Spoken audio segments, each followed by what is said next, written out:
terredefrance.fr, le premier site d'articles français et patriotes, présente La culture dans tous ses états. André Berkoff, Céline Alonso. Je vous dis que je ne suis pas le Dr. Jekyll. Que mon nom est Hyde, Mr. Hyde.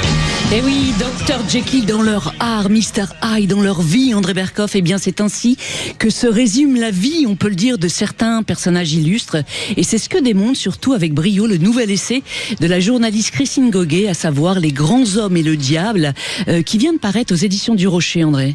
Oui, absolument, absolument, et un livre très remarquable de Christine Goguet, de la journaliste. Mais je voudrais auparavant vous montrer quelque chose qui a été depuis 10 ans le générique et le slogan de mon émission, et qui m'a été offert par mon ami Olivier et Marie, en direct, qui retourne du Canada et de Montréal. Alors regardez, là, vous avez vu le feuille, et vous allez voir de l'autre côté quelque chose d'absolument magnifique. Les carottes sont cuites. Les carottes sont cuites, comme vous le savez, c'est le slogan depuis toujours de Berkoff dans tous ses états. Et on va parler évidemment de cette extraordinaire contradiction des grands hommes ou des grandes femmes, vous savez, des gens magnifiques, des gens qui sont qui ont été les génies de leur temps, beaucoup, mais il y a la face cachée du spectacle, le côté sombre de la lumière, le côté obscur de la force, qui nous est raconté par la Sherlock Holmes des contradictions intimes, Christine Goguet, journaliste, essayiste. Elle nous a déjà fait Les grands hommes et Dieu, mais elle s'est dit qu'elle ne peut pas se contenter de Dieu, parce qu'elle a beaucoup d'ambition, elle va donc s'occuper du diable. Et alors, elle retrace, Céline, et je vous le dis, c'est vraiment un livre à lire, c'est paru aux éditions du Rocher. Alors il y a tout le monde. Arthur Rimbaud.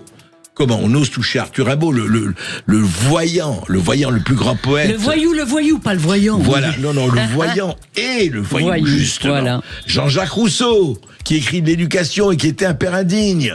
Che Guevara, El Comandante, qui était un bourreau. Pablo Neruda, le poète le plus progressiste, qui était également père indigne. Il y en a beaucoup de pères indignes, je veux dire. Hugo, Victor, quand même, le plus grand écrivain, poète, Notre-Dame de Paris, les Misérables, avare, dominateur, infidèle. Gandhi, le chant de la non-violence, quand même, Gandhi. Elle a osé s'attaquer à Gandhi, oui, raciste et pervers. Alors, je ne parle pas de Jean-Paul Sartre et puis de Beauvoir, je vous dis pas, alors là, c'est les prospérités du vice et la provocation, d'après Christine Goguet. Gabrielle Chanel, les liaisons dangereuses, avec l'occupante 40 et 43. Voilà, c'est absolument passionnant, Céline, et on va en parler longuement avec Christine Goguet. Et oui, et je voulais préciser, André Berkoff, que ce livre est préfacé par le philosophe Michel Onfray. Et dans cette préface, eh bien, il cite un autre philosophe, à savoir Pascal, qui a dit ceci, André, que le cœur de l'homme est creux et plein d'ordures. Alors l'homme est-il naturellement mauvais, André Berkoff? On va répondre à cette vaste question dans un instant sur Sud Radio avec Christine Goguet, journaliste et écrivain. Alors à tout de suite, restez avec nous, on revient après cette petite pause. À tout de suite. Sud Radio. La culture dans tous ses états. André Berkoff, Céline Alonso. Si vous n'avez rien à me dire, pourquoi venir auprès de moi? Pourquoi me faire ce sourire? Françoise Hardy sur Sud Radio qui célèbre Victor Hugo, André Berkoff. Alors tout le monde reconnaît qu'il est un immense écrivain, mais que sait-on de l'homme, de l'époux, de l'amant? Eh bien pour en parler, nous avons le plaisir de recevoir aujourd'hui sur notre antenne Christine Goguet qui publie un livre remarquable, André, intitulé Les grands hommes et le diable, qui vient de paraître aux éditions du Rocher. Bonjour à vous Christine Goguet. Alors ce livre révèle la face cachée de 15 personnages illustres, dont l'auteur donc des Misérables. Pourquoi avez-vous eu envie d'explorer leurs zones d'ombre ? Alors, avant que Christine ne réponde, non, je ferai pas toute l'émission, c'est promis. Mais c'est intéressant parce que, en général, vous savez, elle a le mauvais rôle. Quand je dis elle a le mauvais rôle, tous les gens qui disent, attendez, ce type, il est formidable. D'ailleurs, elle ne nie jamais le génie de ceux et celles dont elle va parler. Mais elle dit, attention, il y a ça. Alors, ça pose la vraie question, faut-il parler de ça ? Eh ben oui, il faut en parler et vous verrez pourquoi. Christine Goguet, allez-y, c'est à vous. Alors Victor, qu'est-ce que vous lui reprochez à Victor ? Moi, je ne reproche rien du tout, ni à Victor, ni aux autres. D'ailleurs, moi, je pose un constat. Après avoir écrit Les grands hommes et Dieu, donc qui explorait la face lumineuse des grands hommes et leur rapport à la spiritualité, j'ai trouvé intéressant d'aller explorer la face cachée, la face plus obscure des mêmes grands hommes, pour certains d'entre eux, dont Victor Hugo, puisque Victor Hugo figure dans les deux ouvrages. Bon, qu'est-ce qu'on définit par un grand homme ? Un grand homme, c'est quelqu'un qui a marqué largement et durablement son temps. Et même plus que son temps. Et durablement son temps. Enfin, pour certains, on ne sait pas, on mesurera d'ici quelques temps. C'est vrai. Enfin, Victor Hugo, il est toujours là. Mais Victor Hugo, c'est le génie absolu. Absolument. Et là, c'est quelqu'un qui a quelque chose en plus de nous tous. Enfin, pardon, sauf vous, André Berkoff, bien sûr. Sauf moi, oui. J'aimerais que vous rappeliez les vraies valeurs. Alors justement, dans votre livre... Alors c'était intéressant, c'était justement très intéressant de prendre presque les mêmes, en tous les cas pratiquement les mêmes, puisqu'il y a aussi François Mitterrand, et d'aller chercher, d'aller explorer leur face cachée, car il n'en reste pas moins hommes, même s'ils sont des génies. Face cachée ou face honteuse ? En tous les cas, des grands hommes. Face cachée ou face honteuse ? Ah, face cachée ou face honteuse ? C'est un peu les deux, au fond. Oui. Mais moi, je ne porte pas de jugement. Hein. Mon travail est un travail de journaliste. Je remets la vérité au cœur de l'histoire. Je trouve que c'est très important. Parce que la légende, le récit collectif, la propagande, parfois, les a portés au nu et n'a pas exploré cette face cachée. Aujourd'hui, l'histoire est très différente. Et moi, je me demande si Victor Hugo, aujourd'hui, aurait droit de citer. Est-ce qu'on conserverait Notre-Dame de Paris, le discours sur la misère? Et voilà, c'est de vraies questions, parce que c'est des questions que le livre pose au fond. Et oui, alors... voilà. Non, mais attends, je fais un peu de teasing, hein, parce que... Alors surtout, venons au vif du sujet. Quelle noirceur, justement, caractérise Victor Hugo, ce génie bourgeois, cet humaniste engagé? Dites-nous. Alors, vous avez tout dit, le génie bourgeois. Donc, à l'époque, c'est un homme qui est déjà très assis, Victor Hugo. Il est fortuné, c'est comme une rockstar, hein. Tout le monde vient le voir, ce fils de général d'Empire, qui, évidemment, est vraiment je sais pas, presque le Johnny Hallyday de l'époque, avec... Non, c'est la très grande star. Victor Hugo, c'est aussi, dans sa vie privée, le génie, mais bourgeois.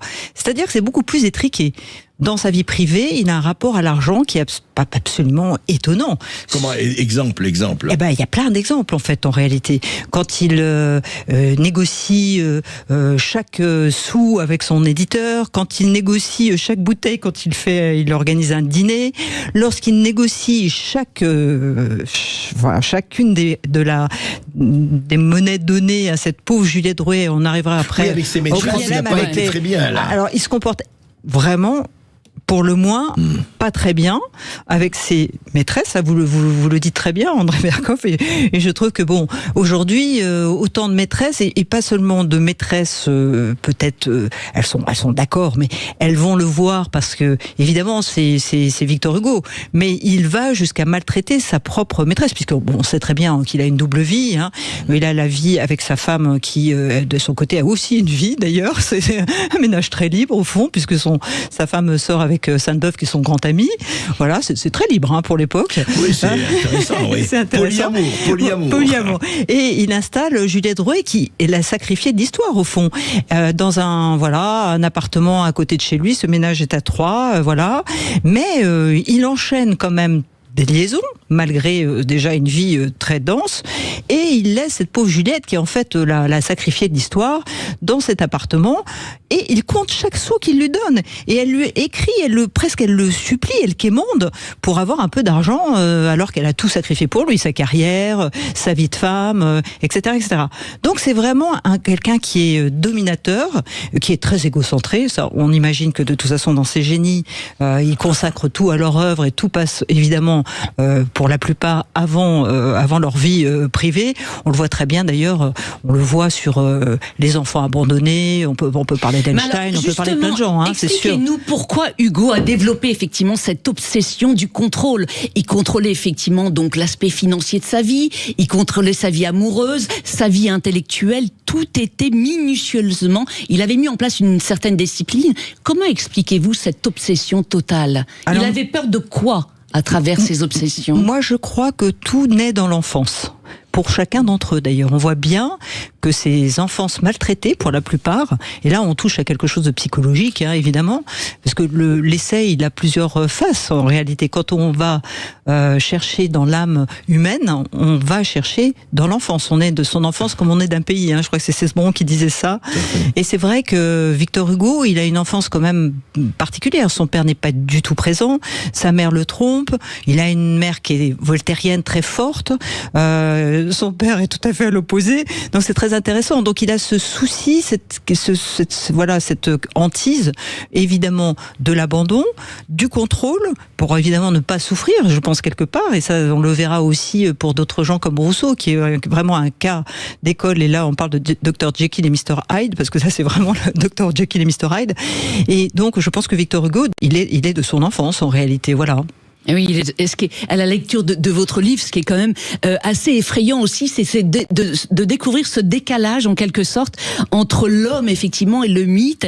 Et il était en contradiction, on peut dire, totale quand même avec ses idéaux. Il s'est battu quand même toute sa vie pour mettre fin à la misère. Vous rappelez dans votre livre ce fameux discours à l'Assemblée nationale le 9 juillet 1849. Justement, on va écouter un extrait de son discours par un comédien. Je ne suis pas, messieurs, de ceux qui croient qu'on peut supprimer la souffrance en ce monde. La souffrance est une loi divine. Mais je suis de ceux qui pensent et qui affirment qu'on peut détruire la misère. Remarquez-le bien, messieurs, je ne dis pas diminuer, amoindrir, limiter, circonscrire. Je dis détruire. Les législateurs et les gouvernants doivent y songer sans cesse, car en pareille matière, tant que le possible n'est pas fait, le devoir n'est pas rempli. Et oui, joli. Immense. Bah oui, joli, c'est ça. Joli. Bah ouais. Immense, et pourtant. Mais l'un n'empêche pas l'autre. En fait, juste un mot, Christine, par rapport à ça. Ce qui est vraiment intéressant. Je crois qu'il est très sincère quand il dit ça. Maintenant, est-ce que nous ne sommes pas tous, n'étant loin d'être des génies, nous ne sommes pas tous en contradiction avec effectivement nos idéaux et puis les dures réalités de la vie quotidienne? Bah, clairement, je pense qu'il y a le côté raison, et ça c'est ce qui est prôné dans beaucoup des discours en tous les cas, et de ce qu'amènent ces grands hommes dans leur vie publique. Et puis dans leur vie privée, il y a une autre facette qui est celle de la pulsion, de la passion, de l'éducation sans doute. Enfin, on y reviendra, parce que c'est vrai que là c'est vraiment très patent, enfin sans faire de psychologie de café du commerce, et là on s'imagine bien et on voit bien à quoi ça tient en réalité. Et oui, alors Hugo, il faut le dire, hein, il n'est pas le pire de tous. Non, c'est mon préféré, moi. Par exemple, dans votre livre, vous parlez de Rousseau, philosophe et musicien des Lumières, qui a été lui aussi un peu ignoble, même complètement ignoble avec ses enfants. Je vous laisse livre de vos propos. Hein. Avant d'en parler, écoutons un des extraits de son opéra.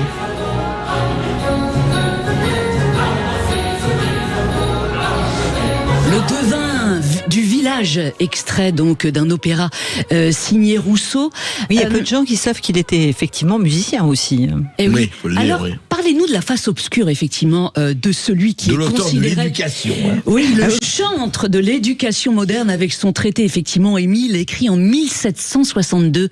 Christine Goguet, racontez-nous. Alors, est-ce qu'il n'y a pas un acte manqué là-dedans, ou quelque chose du ressort de l'inconscient, hein? Bon, moi, je veux pas...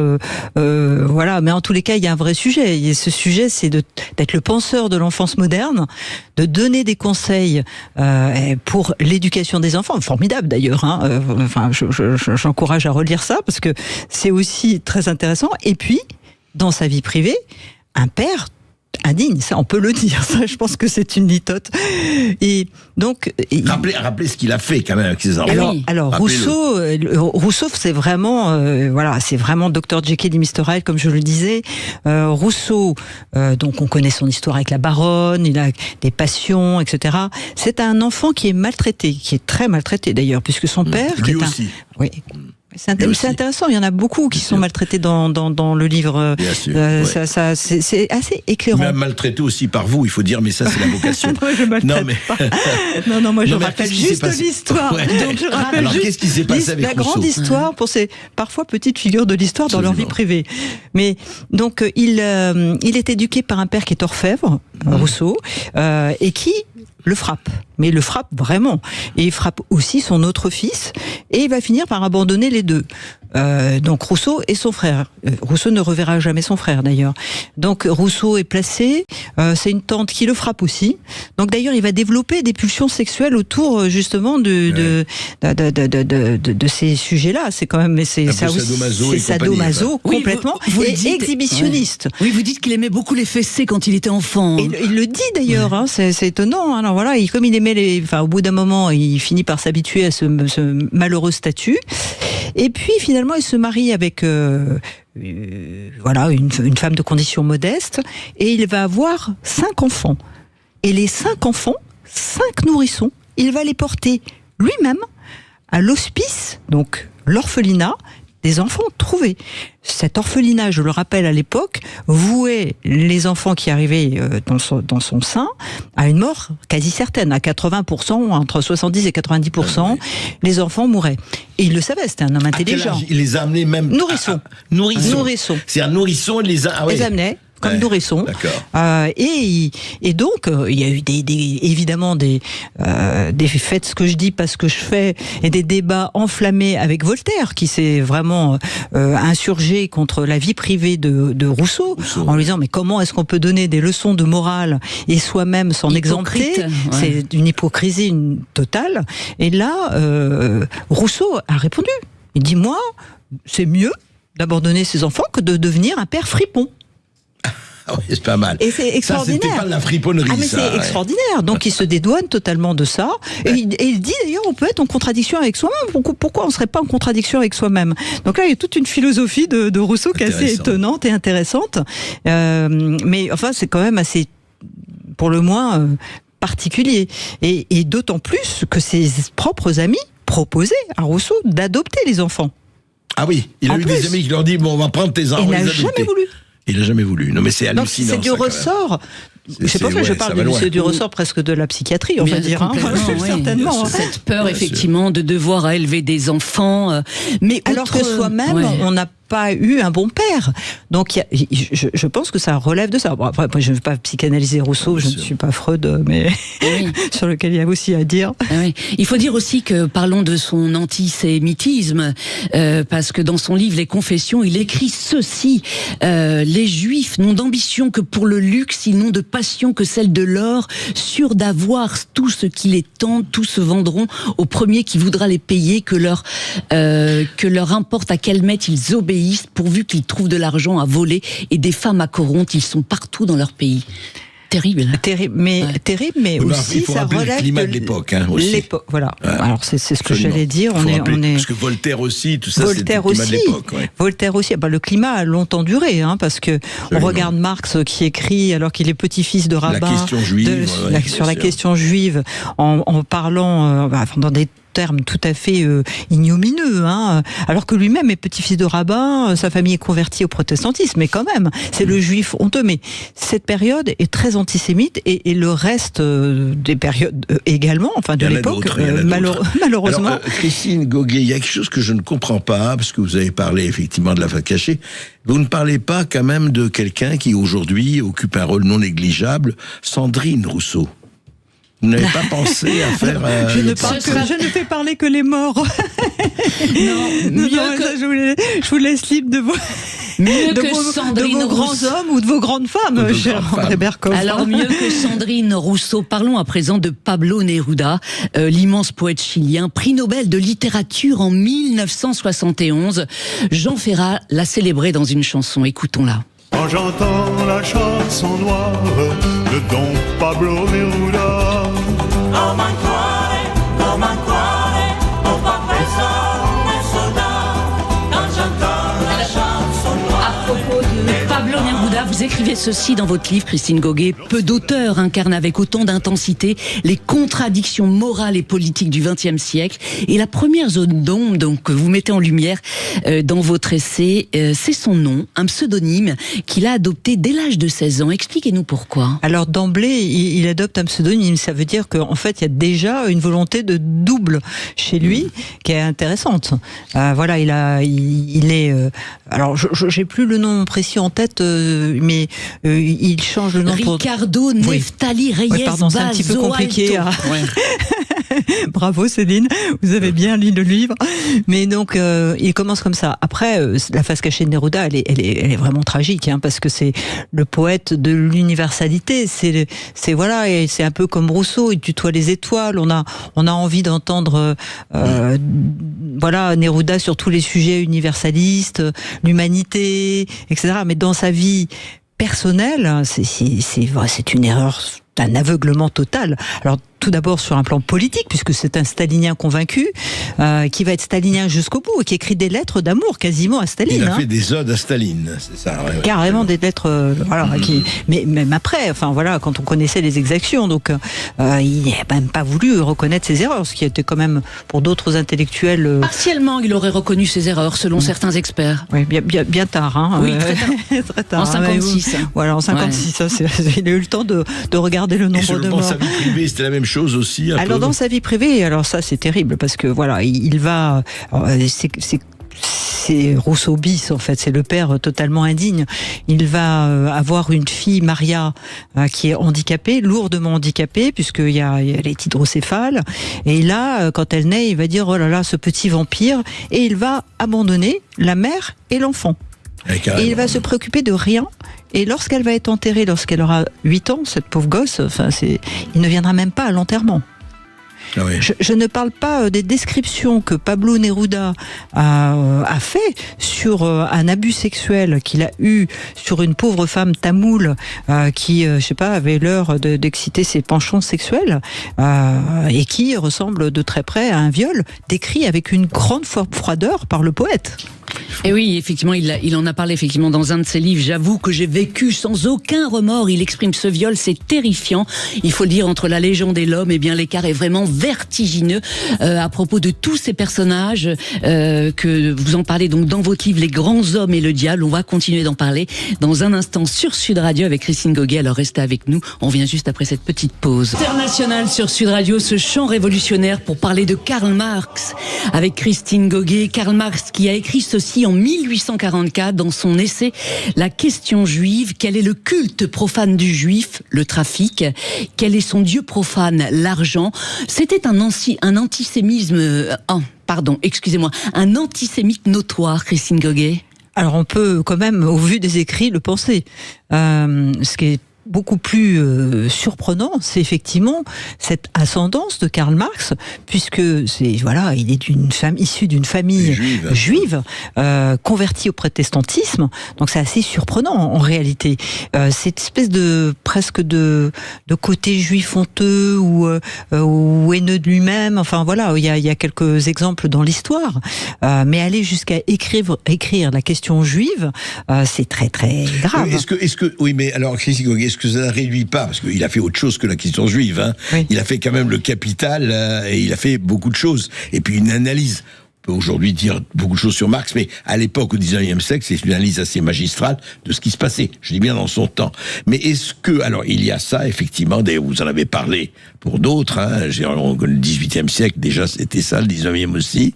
Mais est-ce que, moi une question que je vais poser, parce que vous en parlez aussi dans votre livre, est-ce qu'au fond, lui, c'était un bourgeois, c'était pas un prolétaire, c'était... Alors, en tous les cas, sa famille était une famille bourgeoise au départ, en effet. Lui, tirant le diable par la queue et faisant passer, évidemment, ses idées, son idéologie, qui est quasiment une secte, hein, d'ailleurs, à un moment donné, se dit, moi, je vais avoir besoin d'argent. Et qui l'entretenait, alors? Sa femme. Sa femme. à sa femme. D'ailleurs, je trouve que c'est Just a Gigolo, everywhere I go. C'est ça. Exagéré. C'est un peu ça. En tout cas, il a toujours tiré le diable par la queue, en tous les cas. Et après, effectivement, il y a une doctrine et une idéologie qui a été marquante de toute l'époque. Mais pour quel résultat? C'est quand même aussi la question que j'ai envie de vous poser, André Berkoff. Ça, c'est votre côté militant. Je pose une question. Est-ce que Engels l'a entretenu aussi? Alors Engels était là, et Engels a fait mieux même, parce que en fait, en réalité, malgré que la femme de Marx soit vraiment exemplaire et était là tout au long de son existence, il l'a largement trompée. Il l'a trompée avec une de ses gouvernantes, et il lui a fait un enfant. Donc, à la gouvernante, vous parlez. À la gouvernante. Et là, il a abandonné l'enfant. Et il l'a fait adopter par son ami. Ouais. C'est quand même formidable. Je veux dire, toutes ces personnalités qui donnent des leçons de morale, on en parlait tout à l'heure. Je trouve que bon, il y en a qui sont plus ou moins hypocrites, mais là c'est très hypocrite. Ça, c'est évidemment une façon d'avoir une morale à double sens. Il y en a d'autres qui sont moins hypocrites. Une morale à géométrie variable. Très variable, voilà. Mais alors, et Jenny est restée jusqu'au bout quand même, sa femme. Jusqu'au bout, oui. Elle a tout accepté. Et lui aussi, d'ailleurs, est resté jusqu'au bout. Et lui, à l'inverse de Rousseau et Hugo, dont on a parlé il y a un instant sur Sud Radio, il est resté fidèle à ses idéaux jusqu'à la fin de sa vie. Oui, tout à fait. Ouais. Oui, bien sûr. Il a construit une œuvre pour lui, il n'allait pas la lâcher, puisque c'était le but de son existence. Il y a beaucoup d'ambition aussi chez ces grands hommes. On le voit chez Freud, où tout tournait autour de « je veux devenir célèbre ». Voilà, donc ils sont tous animés par cet ego qui leur fait oublier ou passer au troisième plan leur vie domestique. On voit Picasso, qui était un monstre domestique, monstre sacré, monstre tout court. Avec ses femmes. Avec ses femmes, terrifiant. Et ça replace aussi, moi j'ai voulu aussi montrer la condition des femmes à l'époque, qui était terrible, parce que au fond, elles ne pouvaient rien faire, elles ne pouvaient qu'accepter. Oui, c'était la condition des femmes de l'époque, et on dit pas que c'est bien, on dit que c'était ça. C'est clair. Mais est-ce que justement le fait, alors ce qui est intéressant dans votre livre, Christine Goguet, vous ne parlez que des génies. Ces gens-là ont été des génies. Génies ou grands hommes, mais je veux dire, ce sont des gens qui ont fait quand même une œuvre, on peut critiquer, etc. Et ce qui est intéressant, est-ce que en fait, et je veux savoir, puisque vous avez creusé tout cela, est-ce que le fait de se dire qu'on est, je dis pas que ça excuse, mais le fait de se dire qu'on est consacré à une œuvre extrêmement importante, dont ils savaient qu'ils les dépassaient eux-mêmes, est-ce que ça ne fait pas oublier ou négliger, encore une fois, ça ne justifie rien, mais négliger tout le reste, justement? Moi, je partage votre point de vue. Aujourd'hui, on parle de la séparation de l'homme et de l'artiste. En tous les cas de l'homme et de l'œuvre, de l'homme et de l'œuvre, et je crois qu'il faut garder une distance critique. Parce qu'à un moment donné, l'œuvre finit par dépasser l'homme. Ou le dévorer même. Oui, le dévorer. Donc, l'intelligence, c'est de la nuance. Il faut voir les choses. Sinon, on arrête de lire Céline, on arrête de lire Heidegger, on arrête de regarder des œuvres de Picasso. Et ça, ce serait quand même fort dommageable. Ou d'écouter même Chopin, qui était antisémite. C'est très intéressant. Alors, tous ces grands hommes et ces grandes femmes sont aussi issus d'une époque, issus d'un milieu, issus d'une éducation. C'est intéressant de le rappeler aussi. Oui. Alors, autre personnage illustre qui figure dans votre galerie de portraits, les grands hommes et le diable, il y a le Che Guevara. On va en parler, mais avant, écoutons cette chanson.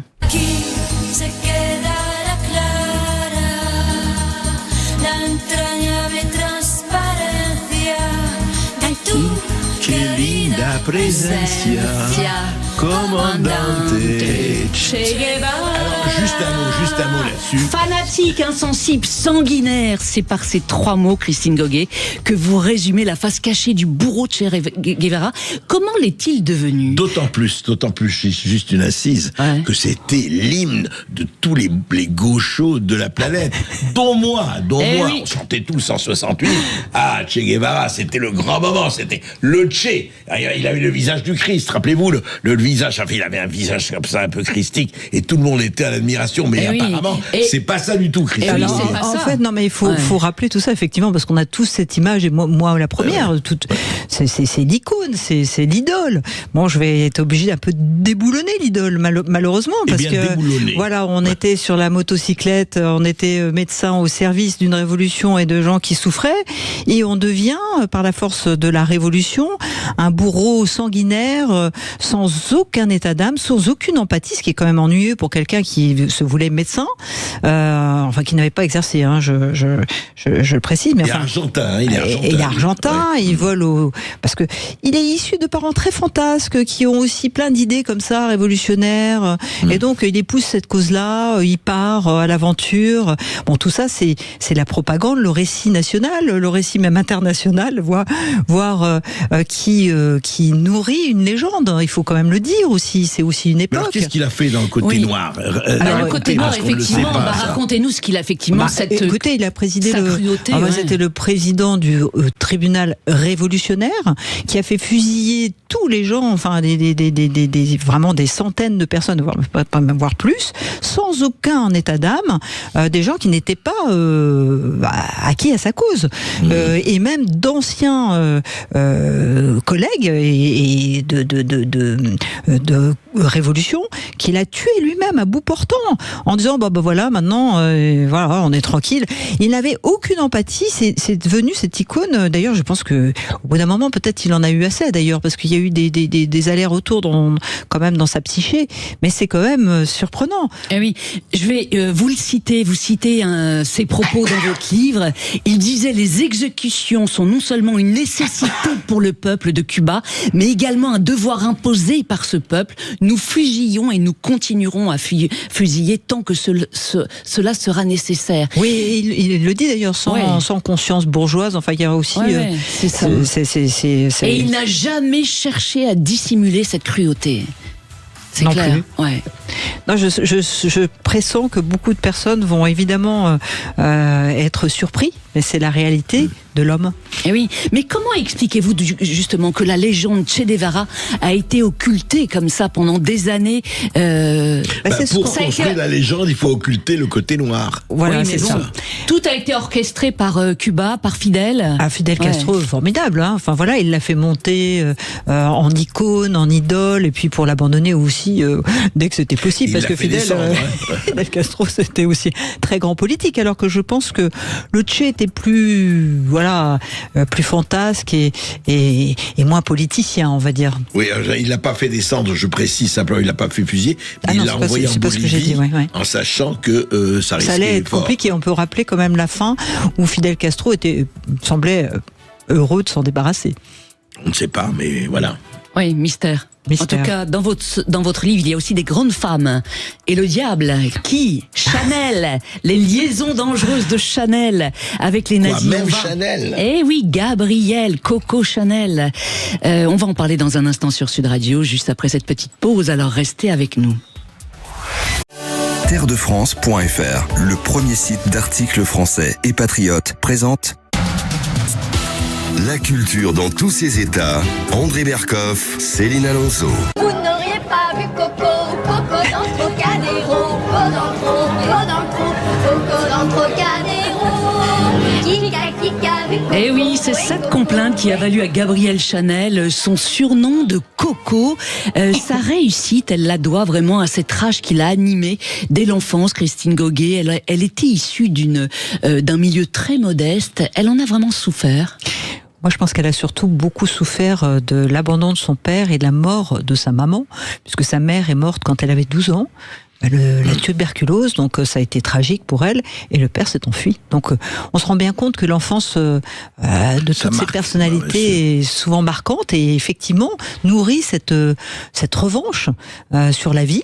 Et donc elle est placée et elle se dit, je vais essayer de faire quelque chose de ma vie. Et comme elle a du talent, elle a même du génie, on peut le dire, hein, elle a révolutionné la mode, elle a libéré le corps des femmes, elle va devenir cette extraordinaire créatrice de mode que l'on connaît.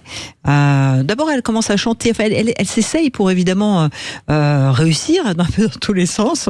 Voilà, et elle finit par faire ce numéro 5 qui va être son immense succès.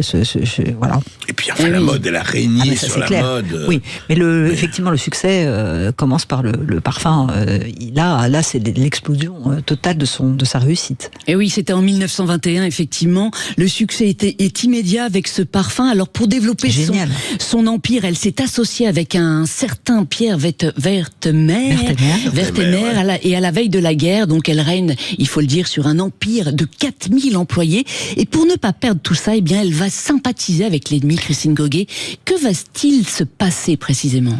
En fait, je pense que c'est ça hein, l'explication. Alors, moi, je ne l'explique pas comme ça, mais c'est vrai qu'il y a un ressort psychologique, évidemment.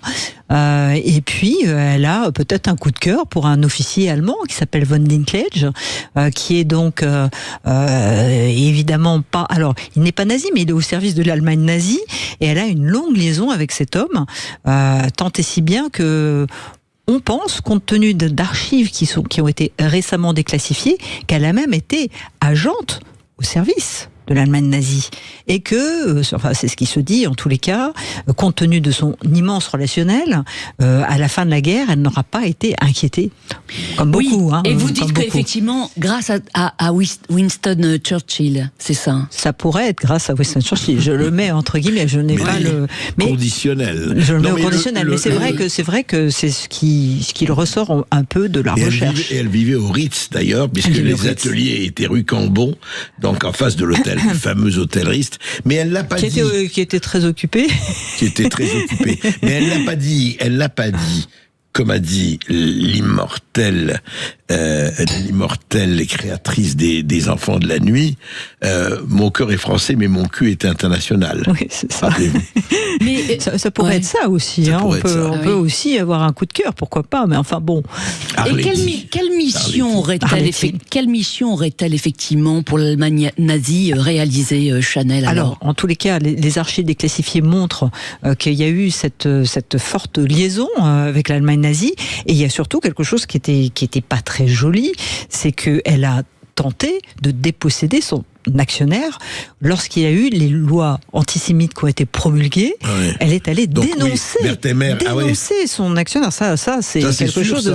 ça c'est sûr. Ouais. Et Werthemer avait déjà cédé ses parts à un ami catholique, et donc elle n'a pas pu déposséder Werthemer. C'est extraordinaire comme histoire. Ouais. Mais ce qui est formidable, c'est que finalement la lumière triomphe des ténèbres, puisque les Werthemer sont maintenant les actionnaires et sont toujours les actionnaires de Chanel. Je trouve ça extraordinaire. Ah oui. André Berkoff, parlons à présent d'un homme que vous avez très bien connu, maître du double jeu, François Mitterrand. Comment expliquer les paradoxes de cet homme, André ? Il était paradoxe, il a été, et d'ailleurs, justement, c'est intéressant que Christine Goguet l'ait choisi. C'est-à-dire qu'il a été dans tous les méandres de la République française, n'oubliez pas. Il était d'abord il était à l'école des frères maristes, avant la guerre. Il a été, on sait très très très bien, pétainiste, puisqu'il a eu la Francisque de Pétain. Il a été ensuite Algérie française, puisqu'il a envoyé à la mort, lui, l'abolisseur de la peine de mort. Faut vous le raconter. Mais il a envoyé au moins une vingtaine d'hommes, sinon au peloton d'exécution ou à la guillotine.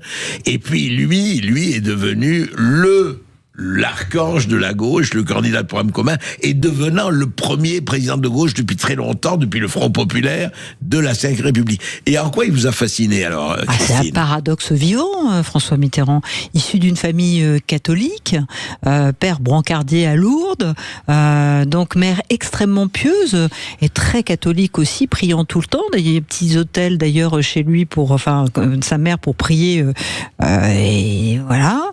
Ouais. Et cet homme qui est plutôt issu, en tous les cas, d'une bourgeoisie de droite. D'ailleurs, on le voit avec Pétain, parce que, il fait don de sa personne à Pétain. D'ailleurs, personne n'en a parlé lorsqu'il a été élu de cette affaire. Il n'y a pas eu. On le savait, là, on mais le ça voit a bien été que la légende enterré. là aussi et que la propagande de l'époque était homme extrêmement cultivé, qui a imposé. Je pense que c'est quelqu'un qui en imposait beaucoup. Moi, je l'ai rencontré juste une fois, pas comme vous, André Berkoff, mais c'est intéressant. Et puis aussi avec une vie personnelle extrêmement on peut le dire assez tumultueuse, on peut le dire. Ouais. Voilà. Dissolue, je ne sais pas, mais tumultueuse, oui. En tous les cas, c'est dissolu, adultère, etc., etc. Mais oui, il y a un double visage de la France. Moi, je trouve que c'est un peu l'élève de Pétain, quelque part, au niveau évidemment de ses contradictions, de sa façon d'avancer, de sa relation aussi avec Bousquet. Vous n'en avez pas parlé, mais je trouve que c'est intéressant de le rappeler parce que il reste fidèle à Bousquet jusqu'au bout. Il y a Elie Wiesel qui... René Bousquet, rappelons, il était préfet et il était en charge de la rafle du Veldiv en 43. La célèbre rafle du Veldiv. Et vous l'expliquez comment, vous qui l'avez connu, parce que ça c'est quand même quelque chose de pour le moins surprenant. Alors, juste un mot là-dessus. Lui, ce qu'il disait, et il l'a dit à deux de mes amis, parce qu'on lui disait, mais enfin, vous fréquentez Bousquet, vous le recevez à Latché, dans sa maison de Latché. Et ça a été l'organisateur de la rafle du Veldiv. Il travaillait avec la police nazie. Et il disait, écoutez, vous ne savez pas ce que vous dites. En fait, Bousquet avait un double rôle. Il a sauvé beaucoup de gens. Alors, voilà, lui disait, attendez, les choses sont plus complexes. Et d'ailleurs, c'est le truc de votre livre, c'est que les choses sont complexes. C'est vrai aussi. Et il disait, on peut pas dire oui, Bousquet, oui, il a fait des choses terribles, mais il a sauvé beaucoup de gens, y compris des Juifs. Disait Mitterrand. Maintenant, c'était pas le point de vue d'Elie Wiesel. Elie Wiesel a été extrêmement catégorique et d'ailleurs a rompu tous ses liens avec Mitterrand en disant avant il y avait interrogation, maintenant il y en a plus. Non, mais vous savez, et puis c'est l'histoire de France. Enfin, alors, évidemment, pour le bien et pour le pire. C'est pour ça que c'est intéressant.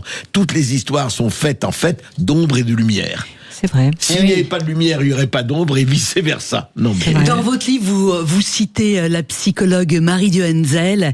Mitterrand, quelques jours avant sa mort, il a posé cette question.